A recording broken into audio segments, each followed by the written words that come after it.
બધી લીલાઓનું મૂળ તત્વ એ પરમાત્માની પ્રાપ્તિ. બસ બધી મજૂરીનો સહારા. આ જગત આખું અશ્વત્થ, અશ્વત્થ નામ આપ્યું છે ભગવદ્ ગીતામાં. અશ્વત્થ જે છે ને, અશ્વત્થ વિશ્વ છે, પણ વિશ્વત્થ પરમાત્મા છે. પરમાત્મા વિશ્વમાં જ છે, બીજે ક્યાંય નથી. આખું વિશ્વ જ પરમાત્માનું સ્વરૂપ. એટલે અશ્વત્થ જો વિશ્વ છે તો વિશ્વત્થ પરમાત્મા છે. જીવસ્થ ઈશ્વર છે, જીવમાં ઈશ્વર છે. જીવ બીજું કઈ બહારની ચીજ છે, બહારની કોઈ ચીજ નથી. એટલે જે શરીર મળ્યું છે ને એ પરમાત્માનો આશીર્વાદ છે. ખરેખર તો શરીર એ પરમાત્માના આશીર્વાદનું પ્રતીક છે. ભાઈ તમને શરીર મળ્યું છે તે શરીર નકામી ચીજ નથી. શરીર તો પરમાત્માનો આશીર્વાદ છે. અને જગત છે તમને મળ્યું છે તે જગત ફસાવા માટે નથી મળ્યું. ઘણા માણસો એમ સમજે છે કે જગતમાં ફસાઈ ગયા. જગત ફસાવા માટે નથી. જગત એ પણ એક અનુગ્રહ છે, દેહ એ પણ અનુગ્રહ છે. તમને શરીર મળ્યું તે પણ ભગવદ અનુગ્રહ. જગતમાં તમે આવ્યા છો તે ભગવદ અનુગ્રહ છે. જગત પોતે જ ભગવદ અનુગ્રહ છે. અને જગત એ ફસાવા માટેની વસ્તુ નથી. અરે જગતમાં આવી ગયા, ફસાઈ ગયા, ના, ફસાવાની વાત નથી. જગત તો બ્રહ્મને જાણવાનું સાધન છે. ખરેખર તો જગત છે તો તમે બ્રહ્મને જાણી શકો.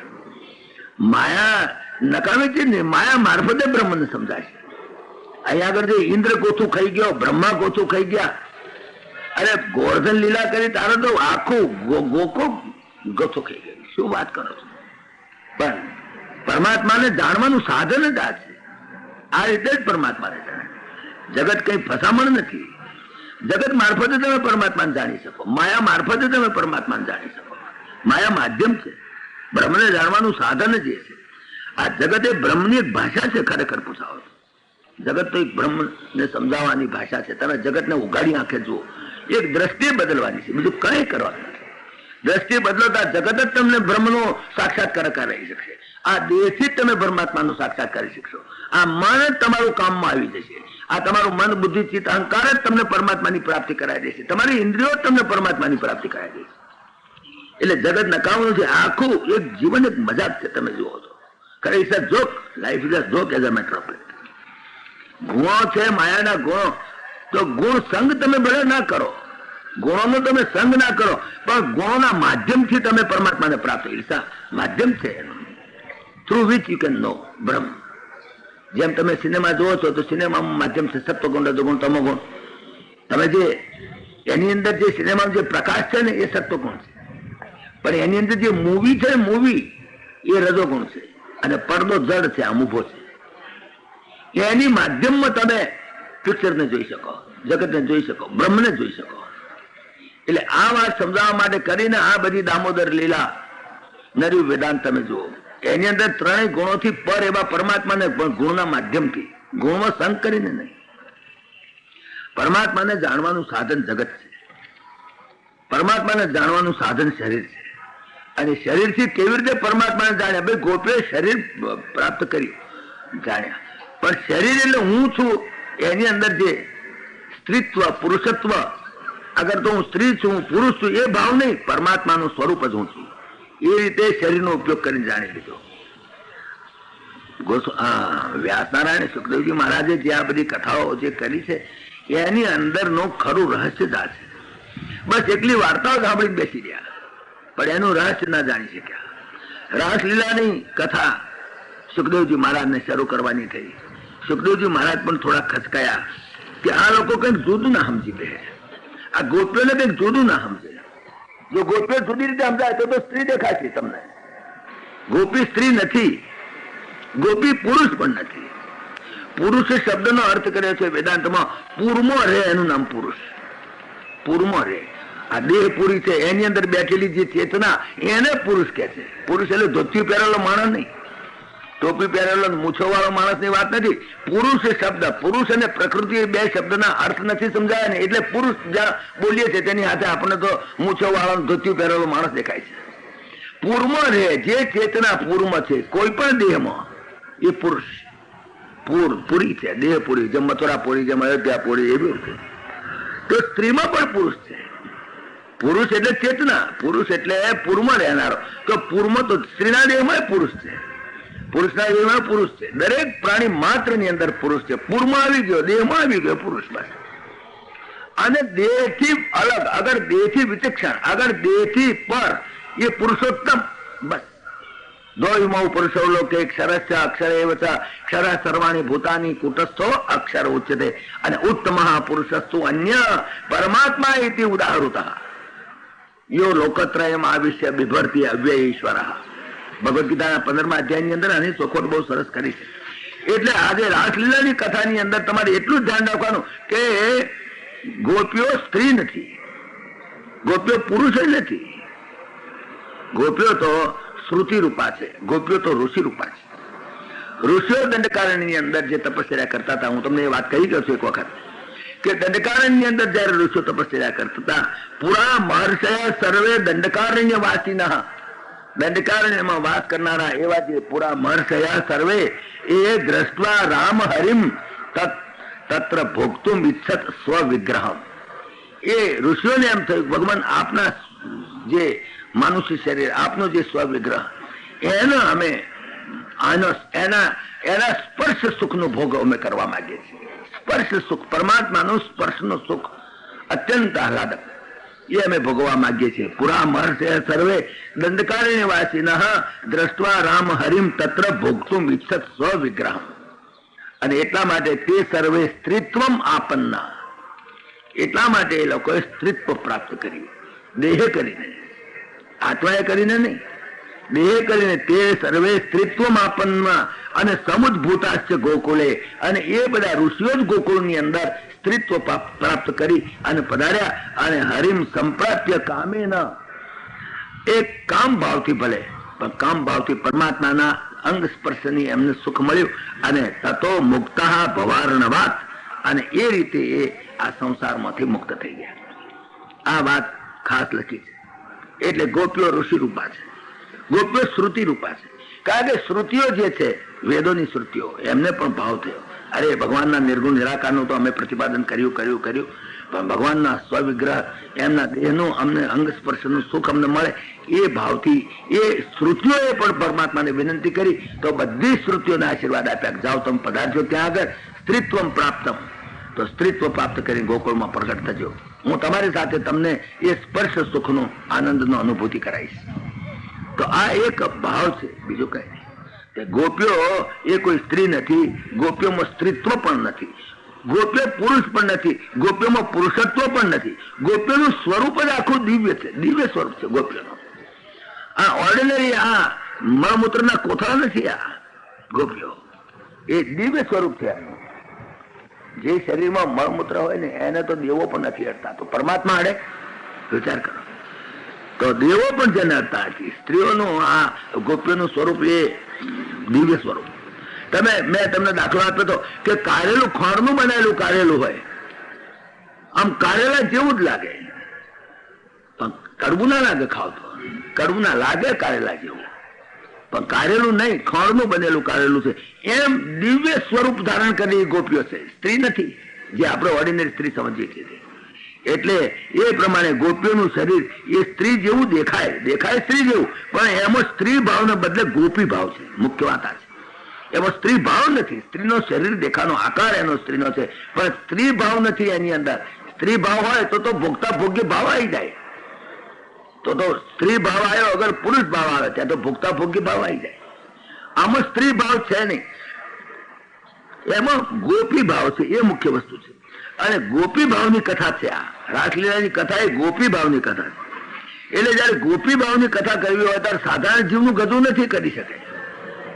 મારું ગધું તો શું, પણ સુખદેવજી મહારાજ પણ એક વખત તો જરા અટકી ગયા. ગોપી ભાવની કથા કરવી એ સાધારણ જીવની લાયકાત નથી. જ્યાં સુધી દેહાધ્યાસ છૂટી ના જાય ત્યાં સુધી આ કથા ના થાય. લો, હું કથા કરું તો મને તું યાદ છે કે હું પુરુષ છું, તો એની પણ લાયકાત નથી કથા કરવાની. રાસલીલાની કથા કરવાની લાયકાત સામાન્ય માણસની છે જ નહીં, ખરું પૂછાવ. કારણ કે હજુ એ દેહ ભાવ લઈને બેઠો છે, હજુ એનામાં પુરુષત્વ ભાવ છે, હજુ એનામાં સ્ત્રીત્વનો ભાવ છે. જયારે સ્ત્રીત્વનો ભાવ છૂટી જાય, પુરુષત્વનો ભાવ છૂટી જાય, આને જો કરે તો કથા એ કરી શકે, બાકી કથા એ ના કરવાય એનાથી. ગોપીઓને કઈ સુખ ભોગવવાની ઈચ્છા નથી, કઈ સ્ત્રીત્વ જ નથી. એટલે ગોપીઓને સુખ ભોગવવાની ઈચ્છા નથી, એમને તો કૃષ્ણને સુખી કરવાની ઈચ્છા છે. ખરી વાત જુઓ તમે. આ મારો ભગવાન શ્રી કૃષ્ણ સુખી થાય. આ પુષ્ટિ માર્ગનો સિદ્ધાંત છે. તમે જુઓ, પુષ્ટિ માર્ગ ઘણા માણસો સમજ્યા નથી. પુષ્ટિ માર્ગ કોને કહેવાય? પુષ્ટિ માર્ગનો આ સિદ્ધાંત છે, હું દુઃખી થઈને પણ મારા ભગવાનને સુખી કરું. આ પુષ્ટિ માર્ગ. પુષ્ટિ માર્ગ એટલે ફક્ત ઠોળ ખાવાનો, બુંદીના લાડવા ખાઈને પુષ્ટ થવું, એ પુષ્ટિ માર્ગ નથી. ઘણા એવું સમજ્યા છે બેટાઓ, હા, કે બસ ઠોળ ખાય અને બુંદીના લાડવા ખાય થાય પુષ્ટિ. એ પુષ્ટિ માર્ગ નહીં. પુષ્ટિ માર્ગનો અર્થ જ એ છે, હું દુઃખી થઈને પણ મારા ભગવાનને સુખી કરું. દ્વારકાની એક વાત આવે છે, એક વખત ભગવાન શ્રી કૃષ્ણને માથું ચડ્યું. ભગવાનને તો કઈ માથું ચડે, પણ ચડ્યું, માથું ચડ્યું. એવું માથું ચડ્યું કે માથાને કટકા થઈ જાય, રાડ્યો પાડે. ઓ બાપાને મરી ગયા, બહુ માથું ચડ્યું છે, બહુ માથું ચડ્યું છે, દવા કરો, દવા કરો. 16,000 ની 108 રોણીઓ માથું દબાવવા માંડી પડી ભગવાનને રાજી કરવા. અરે આખા ગામની બધી જે અમૃતાંજન ટીમ બામ લઈ ચોપડ કર્યો. હા, વિક્સ વેપોરો લઈ ચોપડ કર્યા. બધા કેટલો વિક્સ વેપોરો ચોપડ્યો, અમૃતાંજન પેન બામ ચોપડીને આખા ગામની દવાઓ બધી એસ્પ્રો ને એનેસિન ને કેટલી ખવડાવી નાખી. પણ હવે માથું ઉતરે તારે ને, હાચુક નું ચડ્યું હોય તો ઉતરે ને. બસ મને માથું ચડ્યું છે, માથું ચડ્યું છે. આ એક નાટક એનું, તો નાટક બરાબર નું ભજવ્યું. હા, બધાને નાડ કરી મળ્યા, બધાને ઘરમાં બધા શું, પણ આખો દ્વારકા અલગ ડોલક થઈ ગયું. એટલે ભગવાનનું માથું ચડ્યું, ભગવાનનું માથું છે. દવા વાળાઓ બધા વિક્સ વેપોરપ ને અમૃતાંજન પેન બામ ને લઈને નાઠા ને, કેટલાક એસ્પો ને એનેસી લઈને નાઠા ને, કેટલાક તો મરિયા ઘસીને ચોપડ્યા, કેટલાક તો કંઈક કર્યું, કેટલાક તો મેઢિયાવળ પડી ભગવાનને. પણ શું કરે, માથું ઉતરે જ નહીં. આખું ગામ ઊંચું નેચું થઈ ગયું. 16,000 એકોને 8 રાણીઓ દોડા દોડ કરે. એવામાં નારદ ત્યાં આવ્યા. નારદ આવ્યા જોયું દ્વારકામાં શું ધમાલ છે આટલી બધી. અરે કે ભગવાનનું માથું ચડ્યું. શું વાત કરો છો, ભગવાનનું માથું ચડ્યું. નારદ ગયા ભગવાન પાસે, મારા માથું છે કે અરે નારદ રહેવાતું નથી, મરી ગયો જલ્દી મટાય, જલ્દી મટાય. નારદ કહે જો ખાનકીમ કહું મહારાજ, હાચુક નું માથું ચડ્યું છે કે નાટક કરો છો? તમે હાચું કહી દો, પછી હું દવા કરીશ, પણ તમે હાચું કહી દો. અહીંયા આગળ બધા નાળ કરો એ ના ચાલે. આપણે બે વચ્ચેની ખાનકી વાત, તમે હાચું બોલી જાઓ. તમને ખરેખર માથું છે કે? નારદ ખરેખર માથું ચડ્યું છે, હું જૂઠું બોલતો હોઈશ. નારદ ખરેખર માથું ચડ્યું છે. તો કે આટલી દવાઓ કરીને મળતું નથી કે નથી મળતું? તો હવે તો એક ઉપાય છે, તમે કહો કઈ દવા કરીએ તો માથું ઉતરે. ચાલો તમે કહો. હવે તમે કહો એ દવા દુનિયાના પડમાંથી લાવી દઉં. કારણ કે આટલી બધી દવાઓ તો દુનિયાની છે તો લગાડી, પણ તમને લાગતી નથી. તો હવે તમે કહો કઈ દવા તમને લગાડીએ તમને માથું ઉતરે.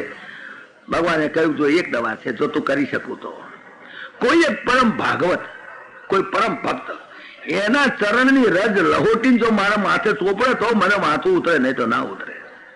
કોઈ પરમ ભાગવત જોઈએ, એના ચરણની રજ લહોટીને મને ચોપડ તો મને જરૂર મટી જશે. નારદ હવે ઉપડે ને ઘણા ભાગવતો પડ્યા છે, ઘણા પરમ ભક્તો પડ્યા તમારા. નારદ તો ગયા ને કાશીએ ગયા ને કઈ રામેશ્વર ગયા ને કઈ જગન્નાથજી ગયા ને કઈ આખા ઇન્ડિયામાં પડ્યા. દરેક ભક્તને પૂછે ભાઈ તું પરમાત્માનો ભક્ત છું ને, એટલે કઈ મને હાલ ને થોડી તારી ચરણની રજ. તો ભગવાનને માથું ચડ્યું છે, લહોટી ચોપડવું છે. કે મૂર્ખા નારદ, તને કઈ અક્કલ છે? મારા ચરણની રજ પરમાત્માને કપાવવા મારે કઈ નરકમાં જવું છે? મારે કહે તો મારા ચરણની રજ પરમાત્માને માથે ચડાવવું એટલે મારે તો નરકમાં જવું પડે. ભલા માણસ, તું તો કઈ અક્કલ વગરનો સુખ શું છે? આવો નીકળ્યો છો અહીંયા આગળ. અમારા ચરણની રજ માગવા આવ્યો છું. અમારા ચરણની રજ પરમાત્માના કપાળમાં ના ચોપડાયો. હવે અમે તો નરકમાં જઈએ, ખબર તને? અમે ના હાલીએ. બધા ભાગવતો ને રખડ રખડ કરી બધા, કોઈ ચરણની રજ કોઈ ભક્ત ના હાલે. ભક્તો તો ઘણા હતા, ઘણા ભક્તો છે. આ દુનિયામાં ભક્તો ઓછા નથી, પણ કોઈ ભક્ત હા ના પાડી કે ના અમે નહીં. ફરતા ફરતા ગયા ગોકુળમાં. ગોપીઓ નારદજી હોંફળા ફોંફળા ના. ગોપીઓ કે શું છે, કેમ હોંફળા ફોંફળા? નારદજી કે શું કરવું, ભગવાન શ્રી કૃષ્ણને માથું ચડ્યું છે અને ઉતરતું નથી. કે કેમ નથી ઉતરતું? અરે કે એ તો દવા માંગે છે. કે છે કે ભગવાન ભક્તના ચરણની રજ આપો તો અને એને લહોટીને ચોપડો મારું માથું ઉતરે. ગોપીઓ કે ઓહો એમાં શું દાઢ મારવાની છે? લ્યો અમારા ચરણની લો, ખંચેરી લો જેટલી જોઈતી હોય એટલી.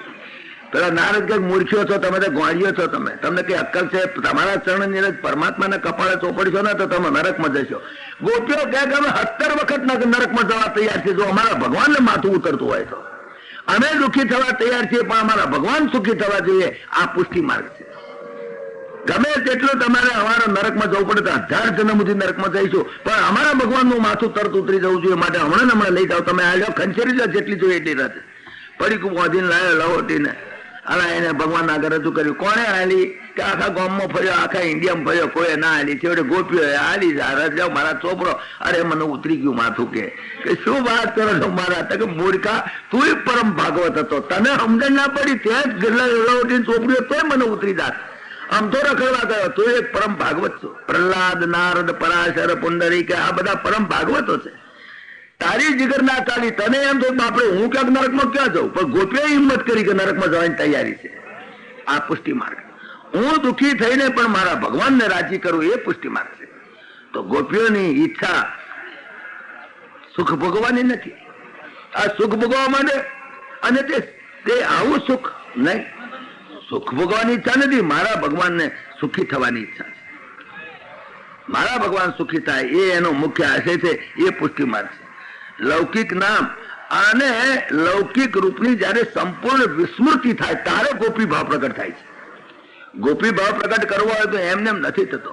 તમારા જે લૌકિક નામ, અગર તો તમારા લૌકિક રૂપ જે સ્ત્રી કે પુરુષ વગેરે એ જે તમારો આકાર, એની સંપૂર્ણ જયારે વિસ્મૃતિ થઈ જાય ત્યારે સર્વોચ્ચ એવો દિવ્ય એવો ગોપી ભાવ પ્રગટ થાય. અને એ ગોપી ભાવથી આપણે શરૂઆતમાં દર્શન કરો સાંભળજો, આપણો તો કઈ મેળ પડે છે. બાકી એ ગોપી ભાવ અહીંયા પ્રગટ થાય છે. તમે વિચાર કરો, રાસલીલાની કથા એ અનધિકારી કરવા જેવી નહીં કરવી જોઈએ. ભાગવતો તો ના પાડી ચૂકી કે રાસલીલાની કથા એ પણ આજના કળિયુગના કંગાળો બેઠા છે રાસલીલાની કથા કરવા. આજના જે કળિયુગના કંગાળો એ ના કરી શકે રાસલીલાની કથા. સુખદેવજીને કથા કરતા પહેલા વિચાર થઈ પડ્યો કે હું કથા કરું કે નહીં રાસલીલાની. એક વખત તો એ પણ અટકી ગયા. રાસલીલા કથા પ્રસંગ આવ્યો, કથા આવી, જ્યાં ત્યાં જરા વિચારમાં પડી ગયા કથા કરું, શું કરું, અને કઈક બોલું. પરીક્ષિત કઈ ઊંધું સમજો તો દશા બેસી જાય. પરીક્ષિત નું આખું જીવન બગડી જાય. રાસલીલાની કથામાં જો જરાક બંઠ્યું ભરાઈ ગયું કે જરાક જો અવળી વાત થઈ અને સમજાઈ તો ખલાસ થઈ ગયા, તમારી બધી કથા પાણી જાય. એટલે સુખદેવજી મહારાજ પણ એક વખત તો વિચારમાં પડી ગયા, હું તો કદાચ કથા કરું પણ પરીક્ષિત સાંભળે એનું ઝીલવાની તાકાત છે. પરીક્ષિત ની ઝીલવાની તાકાત હોય તો થાય ને. આપણે કથા કરીએ લોકો ઊંધું સમજે. ઘણા કથા કરે છે લોકો ઊંધું સમજે. એક હાઉ નો બહુ આયેલા કથા સાંભળવા માટે, તો કથા સાંભળીને ગયા કે દ્રૌપદી એ 5 પતિ કર્યા. તો કે મેં તો હજુ 4 જ કર્યા છે, તો હું દ્રૌપદી થઉં ક્યારે? આવું ઊંધું બંચ્યું ભરી જાય તો દશા બેસી જાય. તો કથાનો અવળો અર્થ થઈ જાય તો કથા માર ખવડાવે. માટે સુખદેવજી મહારાજને પણ એક વખત તો જરા સંકોચ થઈ ગયો કે આ રાસલીલાની કથા કરું જ નહીં.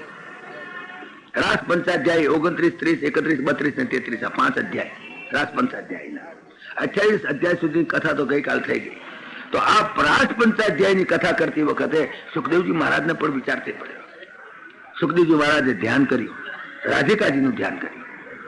રાધિકાને પૂછી જોયું, માજી હું કથા કરું રાસલીલાની? રાધિકાજીની મંજૂરી લેવા માટે.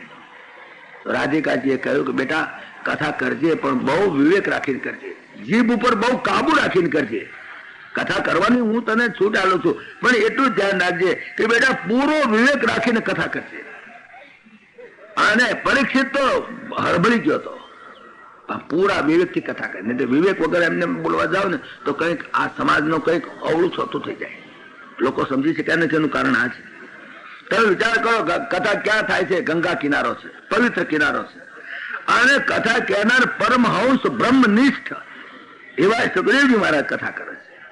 અને કથા સાંભળવા બેઠો છે એ તો મરણના કોઠે બેઠેલો પરીક્ષિત છે, એને કથા થાય છે રાસલીલાની. એટલા માટે તમે જુઓ, અમુક ક્યાંય વિકારની છાંટ નથી, પણ છતાંય જેની આંખમાં કમળો છે એને પીળું દેખાય છે. એટલા માટે આ વિધર્મીઓ છે, આપણી નિંદાઓ કરે છે, આપણા શાસ્ત્રોની જે નિંદા થાય છે એનું કારણે તેમની આંખમાં કમળો છે, એટલે એને આ કથા આખી પીળી દેખાય છે, એને સાચી નથી દેખાતી. આમાં ક્યાંય વિકાર નથી.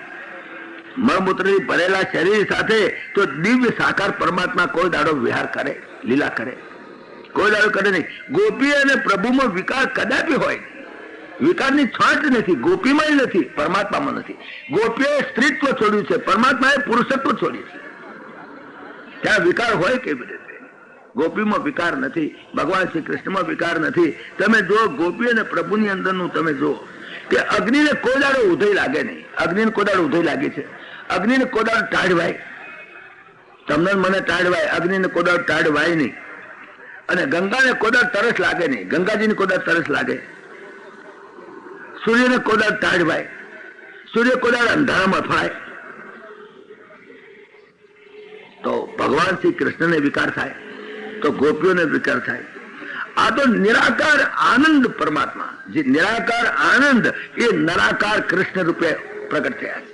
જે નિરાકાર હતા એ નરાકાર બન્યા છે. નિરાકાર આનંદ જ નરાકાર કૃષ્ણ રૂપે પ્રગટ થયેલા છે. હવે એ ભગવાન શ્રી કૃષ્ણની રાસલીલાની કથા અને એની અંદર વિકારની કોઈ વાત કરે તો તમે વિચાર કરો કેવી રીતે બની શકે. એટલા માટે સુખદેવજીને લાગ્યું કે હું રાસપંચાધ્યાયની કથા ના કરું તો સારું. કારણ કે જેમ સિંહણનું દૂધ એ સોનાના પાત્રમાં ટકે, પાછો પાત્ર હોવો જોઈએ, સાંભળનારો પાત્ર હોવો જોઈએ. સિંહણનું દૂધ છે ને એ સોનાના પાત્રમાં, એ ચપણીયામાં રેડો તો ફૂટી જાય, ચપણીયાને તોડી નાખે. તો સાંભળનાર પણ ઝીલનાર છે એની પહેલા વિચાર થઈ પડ્યો સુખદેવજી મહારાજને કે સિંહણનું દૂધ છે આ તો. રાસ પંચાધ્યાયની કથા એટલે સોનાનું પાત્રમાં જેમ સિંહણનું દૂધ ઠરે એમ રાસ પંચાધ્યાયી એ પણ અધિકારીના હૃદયમાં ઠરે. આ કથા અત્યંત નિર્વિષય જે હોય અને અત્યંત સંપૂર્ણ વૈરાગ્યશીલ હૃદય હોય તો જ એમાં ટકે, નહીં તો નહીં ટકે. એવું છે હૃદય. એટલા માટે મજૂરી કરીને 9 સ્કંદ સુધીની કથા માર્જન કરી કરી કરી કરી કરી કરી કરી અંતઃકરણને શુદ્ધ કર્યા પછી આ રાસલીલાની કથા આવે છે 10મ સ્કંદની અંદર. હંમેશા તાવડી છે ને જયારે તપે ને પછી એમાં રોટલી ના ખાય. તાવડી જયારે તપી ના આવે તમે રોટલી નાખો, તાવડી મેલી ના રોટલી નાખીએ કાચી ઉતરે. એમ સંતપ્ત થયેલું હૃદય હોય, વૈરાગ્યથી અને વિવેકથી સંતપ્ત થયેલું હૃદય હોય તો એની અંદર ભજનાનંદ પણ ટકે. વૈરાગ્ય જ્યાં સુધી હૃદયમાં ના આવે ત્યાં સુધી ભજનાનંદ કદાપી આવે નહીં. ઠીક મારા ભાઈ મનોરંજન કાર્યક્રમ થાય, બીજું કઈ નહીં. તો આ સ્થિતિની અંદર રાસ પંચાધ્યાયની કથા કરવાની છે. હંમેશા બંધન કોણ કરે? દોરડી બંધન કરે છે. સિંદરી હોય છે ને દોરી બંધન કરે, કાઠીની દોરી બંધન કરે. પણ એ દોરી જો બાળી મેલેલી હોય તેનો આકાર રહે, દોરી બળે પણ એનો વળ ના જાય, આકાર તો રહે પણ એ બંધન નહીં કરે. એમ જેનો કામ બળી ગયો છે એ કામ પણ બંધન નહીં કરે. અહીંયા આગળ કામની કથા છે પણ એ કામની કથા બંધન કરતા નથી. કેમ કે કામ બળી ગયેલો છે, કામ બળી ગયેલો છે માટે બંધન. જેમ દોરી જ્યાં સુધી બળી ગયેલી ના હોય ત્યાં સુધી બાંધે, પણ જ્યાં દોરી બળી જાય દેખાય દોરી જેવી, કાઠીની દોરી જેવી દેખાય, વળ જાય નહીં. દોરી બળે તો વળ ના જાય, પણ એ વળ ના ગયા હોય ને દોરી જેવી દેખાતી હોય તો એ બંધન નહીં કરે, કારણ બળી ગયેલી છે. એમ જેનો કામ બળી ગયો છે એ આ કથાને બરાબર સમજી શકે. એટલા માટે આ વાતને સમજવા જેવી છે. જેને શેકેલા બીજ હોય ને એ કોદાળો ફણગો ના ફૂટે. એમ જેનો કામ બળી ગયો છે ને એને પછી કામ વાસના, અગર કામ વિકારનો વિચાર પણ નહીં આવે એના મગજમાં, કથા સાંભળતે તો એ અર્થની અંદર હવે કથા તમે રાસ પંચાધ્યાયની સાંભળો તો એટલા માટે તમને થોડીક આ ચેતવણી રૂપે ભાઈ વિવેક અને વૈરાગ્યના લવિંગ અને ઇલાયચી મોમો રાખીને સાંભળશો તો ઉપકાર નહીં આવે, નહીં તો ઉપકાર આવે, એવી વાત છે. થયું એવું કે વસ્ત્રાહરણ લીલા વખતે જ એમણે કહ્યું તો ગોપીઓને હું સુખ આપીશ, એમની સાથે રાસલીલા હું કરીશ. એ વસ્ત્રાહરણ લીલા તો ઉપોદઘાત છે રાસલીલાનો. પરમાત્માને એક દિવસ ઈચ્છા થઈ, શરદ ઋતુની રાત્રિઓ નજીક આવતી હતી. પરમાત્માને એમ થયું કે શરદ ઋતુના દિવસે, શરદ પૂર્ણિમાના દિવસે હું આ ગોપીઓને રાસલીલાનો આનંદ આપું. શરદ પૂર્ણિમાનો દિવસ હતો, નિર્મળ આકાશ, આનંદદાયી એવું સુંદર વાતાવરણ. અને તે વખતે અરસામાં ભગવાન શ્રી કૃષ્ણ રાત્રે ગામ બહાર ગયા. ગામની બહાર જઈએ કોઈ એક એવા સુંદર અરણ્ય જંગલની અંદર તમે જુઓ તો એવું વાતાવરણ, પવિત્ર વાતાવરણ, આકાશમાં ચંદ્ર પણ પૂરેપૂરો ખીલેલો, શરદ પૂર્ણિમાની રાત્રિ. અને પરમાત્માએ તે વખતે ફરતા ફરતા એમણે એક સુંદર સંગીત રેલાયું. ત્યાં પરમાત્માનું સંગીત એટલે, અને પરમાત્માની વેણું વાગે એટલે, અરે આખા ઓર્ડિનરી કોઈ સંગીત વગાડે છે તો પણ તમે જુઓ. એક પેલું નહીં આવ્યું હતું સિનેમા, કઈ આવી હતી કોણ જાણે, મેરા મન ડોલે મેરા તન ડોલે, રાગીણી. એની અંદર જે રાગ ગાતા હતા એક વખત એકચ્યુઅલી બનેલો બનાવ હાફ ઘરમાંથી નીકળીને દોડ્યો આવ્યો હતો, હાફ નીકળી ઘરમાં જ દોડ્યો આવ્યો. એવી એક કવિતા આવે છે, મેરા મન ડોલે તેરા મન ડોલે, એવી રાગીણી નામની કોક હતી એવી સિનેમા. હા નાગીન, રાગીણી નહીં નાગીન, નાગીન નામની કોક કવિતા હતી, હા સિનેમા હતી. તો એની અંદરનું મધુર સંગીત ગાય તો સાપ નીકળ્યા. તો આ તો સાક્ષાત નારાયણ પરાત્પર બ્રહ્મ. અને એ જયારે વેણું નાદ બજાવે, અરે હાપ તો શું માણા ના, હાપ ના શિયા તો માણા ટકી શકે એવો સુંદર વેણું નાદ બજાયો. શરદ પૂર્ણિમાનો ચંદ્રમા ખીલેલો અને રાત્રિનો સમય, અને એવો વેણુનાદ બજાયો. અને એ વેણુનાદ આ કાને પડતાની સાથે ગોપીઓ ઘરમાંથી નીકળી ગઈ ફટાફટ.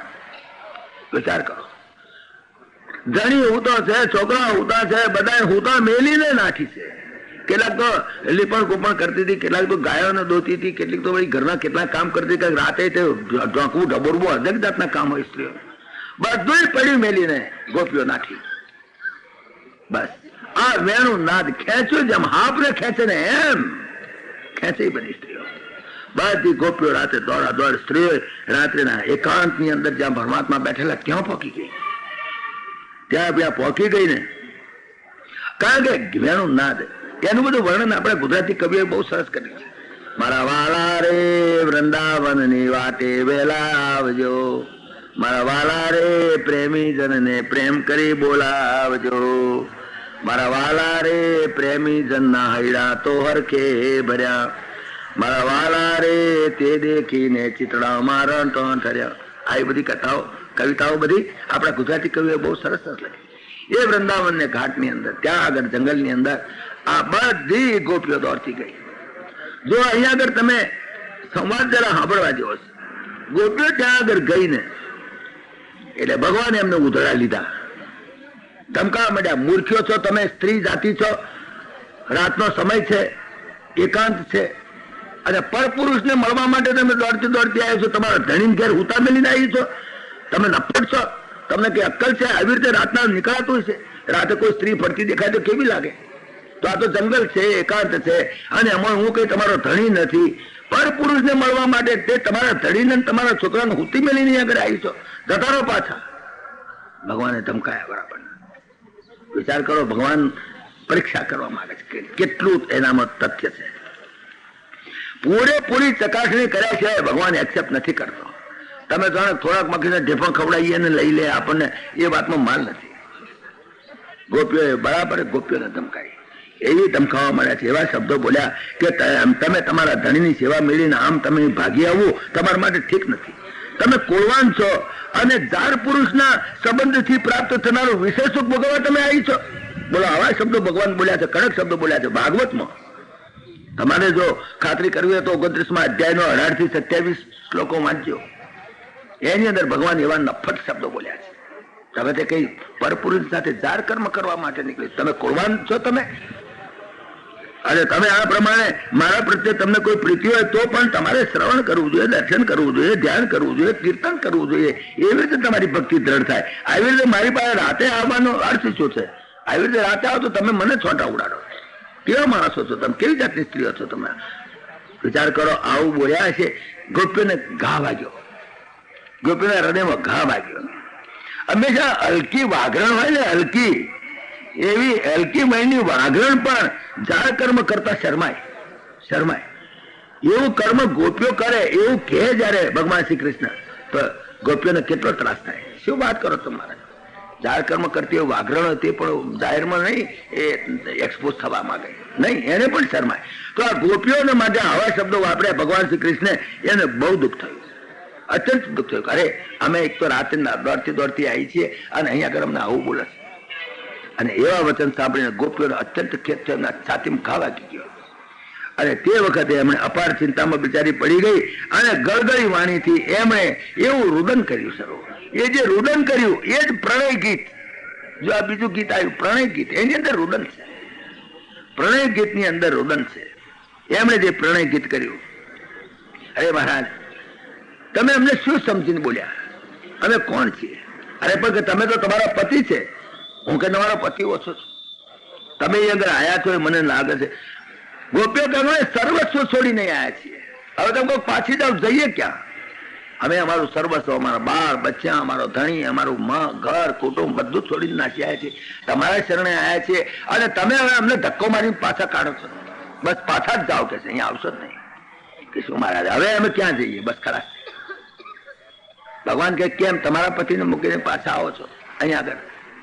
તો તો કે મહારાજ એક વાત સમજી લો, પ્રણય ગીતની અંદર એને ચોખવટ કરી છે, બહુ સુંદર માર્મિક વાત કરે છે. ખરો અમારો ધણી કોણ એ નક્કી કરો. પહેલી વાત, ખરો ધણી કોણ. પછી હું તાર તો ખાઈશ ખરો, હું તો કઈ ભૂખ્યો છું જ રહેવાનું મુંબઈમાં, તો કેટલા વાગે ખવાય તો તને કહી શકું, ત્યાં કઈ નક્કી છે? તો કે તાર પર મારું વ્રત તૂટે ને શું? પછી એ કહ્યું કે એક ઉપાય કર, તું મારો ફોટો મૂક, મારો ફોટો આ ડ્રોઈંગ રૂમમાં મૂક, પછી તું રસોઈ બનાવી અને પછી મારા ફોટાને ધરાવજે તું, અને મને મારા ફોટાને ધરાવી અને પછી તું જમી લેજે. એટલે તારું પતિવ્રતા ધર્મ સચવાશે કે ભાઈ પતિને ભાવના કરવાની, તારે કે મારો પતિ જમશે, એવા ભાવથી તું મને ફોટાને જમાડીને પછી તું જમજે. પેલી ભાઈ કે હા એ સારો ઉપાય છે, એ શોર્ટકટ છે, સારું છે, ચાલો એ વાત કરી છે, એને ધરાઈને જમવાનો, પછી હું જમે છું માની લેવાનું. તારે તો પાતિવ્રત ધર્મ પણ સચવાશે, તારો નિયમ પણ સચવાશે, તારે મને રોજ ધરાઈને જમાડીને જમવું. પેલી ભાઈએ એ પ્રમાણે કર્યું. 3-4 દિવસ એ પ્રમાણે કર્યું. પેલાનું કઈક કામ પતી ગયું છે 3-4 દાડામાં, કે ઓચિંતો આવ્યો મુંબઈથી. જેવો 11 વાગે ગાડીમાંથી ઉતરે એવો સુટકેસ લેતો સીધો ઘેર. આગળ પેલી ભાઈ જોડેના રૂમની અંદર એના પતિનો ફોટો હતો, એને થાળ ધરાવવા જતી હતી. રસોડામાંથી ડ્રોઈંગ રૂમમાં જ્યાં એનો ફોટો હતો ત્યાં આગળ થાળ ધરાવવા જતી હતી, અને આમ જતી હતી ત્યાં એને ધણીને જોયો, આમ તો સીધો આવતો જોયો. એટલે પેલી ભાઈએ થાળ મૂકી દીધો ઠેકાણે. આવો આવો કરીને બહુ રાજી થઈ ગઈ, બહુ સારું છે તમે આયા. એના પછી કહ્યું પણ તું થાળ ધરાવવા જતી હતી ને પાછી કેમ વળી ગઈ? તું થાળ ધરાવવા જતી હતી ને, તો તે થાળ ધરાવવા જતી હતી તો તમારા ફોટાને, પણ સાક્ષાત તમે આવી ગયા પછી થાળ ધરાવવાની શી જરૂર છે? પછી ફોટાને ક્યાં થાળ ધરાવવાનો રહ્યો? થાળ તો ક્યારેક તમે ના મળ્યા હો, તમે સાક્ષાત તમે ના મળો તો તમારા ફોટાને થાળ ધરાવીને મારા હૃદયને શાંતિ માટે, પણ સાક્ષાત તમે આવીને ઉભા રહ્યા પછી ફોટાને થાળ ધરાવે, ફોટો તમારો જ છે, ખોટો નથી. પણ જ્યાં સુધી તમે નથી ત્યાં સુધી ફોટો એ મારે માટે પતિ, પણ તમે સાક્ષાત મળ્યા પછી ફોટાના પતિને શું કરવાના?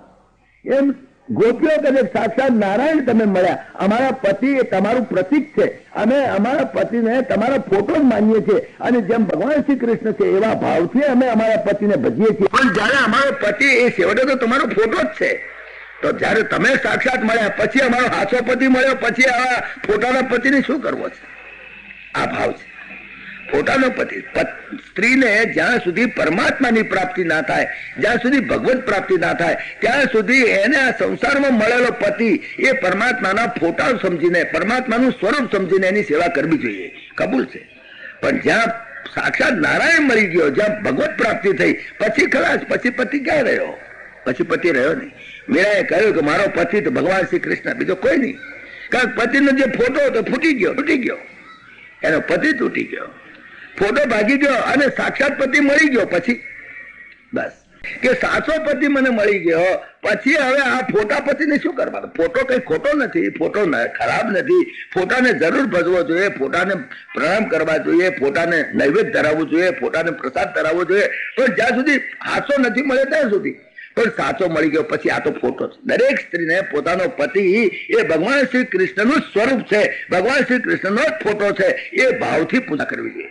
પણ જ્યાં આત્મ સાક્ષાત્કાર થઈ ગયો, મીરા જેવાને જ્યાં આત્માનું સ્વરૂપ સમજાઈ ગયું, જ્યાં પોતાનો સાચો પતિ મળી ગયો, તો મહારાજ અમે અમારા પતિને મૂકીને આવ્યા છે તો તમારા ફોટા જ છે, પણ સાક્ષાત નારાયણ તમે છો, તમે અમારા સાચા પતિ તો તમે છો. દરેક જીવ પ્રાણી માત્રનો સાચો પતિ પરમાત્મા છે. આ તો બધા પતિ બદલાતા રહે છે. દરેક સ્ત્રીને દરેક જન્મની અંદર પતિ જુદો જુદો હોય છે, તો સાચો પતિ કોણ? દરેક પુરુષને દરેક જન્મની અંદર પત્ની બદલાતી રહે છે. આ જન્મમાં જે મારી પત્ની છે, ગયા જન્મમાં બીજી કોક હતી, એના આગલા જન્મમાં બીજી કોક હતી, એના આગલા જન્મમાં બીજી કોક હતી. મારી પત્નીને આ જન્મમાં હું પતિ તરીકે, આગલા જન્મમાં બીજો કોઈ પતિ છે, એના આગલા જન્મમાં બીજો કોઈ પતિ છે. કઈ એક સાચો પતિ કયો? સાચો પતિ દરેક જીવાત્માનો સાચો પતિ પરમાત્મા છે. અને એ ભાવથી અમે દોડતી આવી છીએ. અમે અમારા પતિનો તિરસ્કાર કરીને નહીં, તમારા ફોટાનો તિરસ્કાર નથી કરતા. તમારો ફોટો સાચો, પણ તમે જ્યાં સાક્ષાત મળી ગયા પછી શું? પછી થાળ ધરાવવાનો રહ્યો? તમે આવી ગયા પછી ફોટો શું કામ થાળ ધરાવો? તમને ત્યાં બેહાડી દો, જમવા બેસી જાઓ, તમને પ્રેમથી જમાડો. એવી સુંદર રીતે એને વાત કરી. અમે તો તમને જ અમારા એકમાત્ર પ્રિય સમજી, તોમેવ માતા પિતા તોમેવ કારણ કે અમારા પિતા ઘણા બદલાઈ ગયા.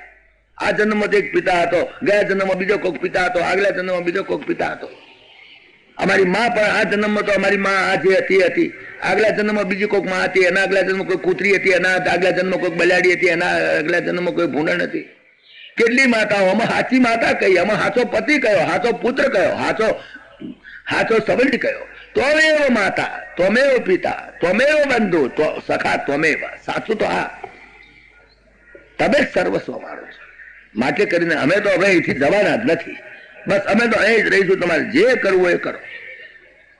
બહુ સુંદર આપણા ગુજરાતી કવિઓ લખે છે, કૃષ્ણ તે કંઠ કેરો ઝૂમણો રે, કૃષ્ણ તે કંઠ કેરો ઝૂમણો રે, હરિ હૈયાનો હાર મારવાલા.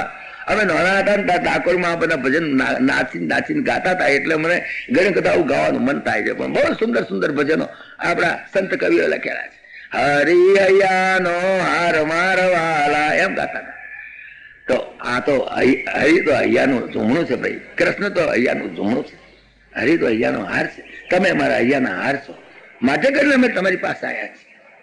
હવે તમે એમને કાઢી મેળો એ ચાલે નહીં. ધર્મવેત્તાઓ પણ કહ્યું છે કે અમારે તમારી સાથે કદાચ નિસ્બત નથી એમ તમે કહો છો. અરે પણ ધર્મવેત્તાઓ બોલ્યા છે પરમાત્માની સાથે ખરું નિસ્બત. તમે અમારા હાથ પડો, તમે અમારા પ્રિયતમ છો, અમારું ચિત્ત પ્રથમ ઘરમાં લાગેલું, પણ હવે એ તમારા તરફ આકર્ષાયું છે. જયારે પરમાત્મા મળ્યો પછી શું કરવા? ગોળ મળ્યો પછી ખોમાં શું કરવા માથું ગાલે? પછી શું કરવા માટે કરીને?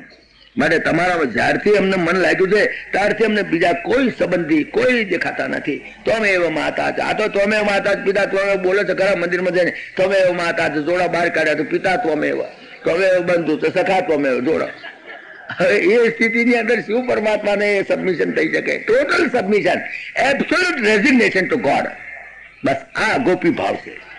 ગોપી ભાવ ની અંદર ટોટલ સબમિશન. જોડામ જીવ રહ્યા કરે છે લોકો મંદિરમાં. મારા બેટા જોડા ઉપર જાય 7 રૂપિયા હોવાનો થાય, કેટલા ના આવતા ખબર નથી, પણ એટલા બધા થશે. બહુ પૈસા થાય છે. હમણાં જોડા બહુ મોંઘા થઈ ગયા છે. એટલે ભગવાનમાં જીત રે. ત્વમેવ માતા જ પિતા ત્વમેવ કરીને જોડાવામાં જોડે બચારા પિતા એના જોડા નહીં. ખરા અર્થની અંદર જો બોલે પરમાત્મા જ મારો સાચો ધણી છે, એક કે એક જીવાત્માનો સાચો ધણી પરમાત્મા છે, સાચો મિત્ર પણ પરમાત્મા છે, સાચો સંબંધી પણ પરમાત્મા, સાચી માં પણ પરમાત્મા છે. આ પ્રમાણે ગોપીઓ બહુ આ એ પ્રણય ગીતની અંદર આવે છે. બહુ સુંદર પ્રસંગ છે. એ પણ પ્રણય ગીત તમે વાંચી જજો. 29મો અધ્યાય પ્રણય ગીત, અને એમાંથી 28 માંથી 40મા શ્લોક સુધી એ પ્રણય ગીતની અંદર જે વાતો કરી છે ગોપીઓએ, એ તો એક એક શ્લોક લઈએ તો આપણને આનંદ આવી જાય એવા સુંદર શ્લોકો છે. અને એમાં વ્યાસનારાયણની ભાષા. ભગવાન શ્રી કૃષ્ણને જયારે આવું ભાવભીનું હૃદયની વાત સાંભળીને પરમાત્મા હસી પડ્યા એકદમ. અરે તમારી ઝેરે માર્યો તમે, હું તો તમને બહુ પ્રેમથી ચાહું છું, હું તમારો ધણી જ છું, હું જ છું. આ તો બધા મારા ફોટા છે તમારા ધણી તો, બાકી ખરેખર તો હું તમારો ધણી છું.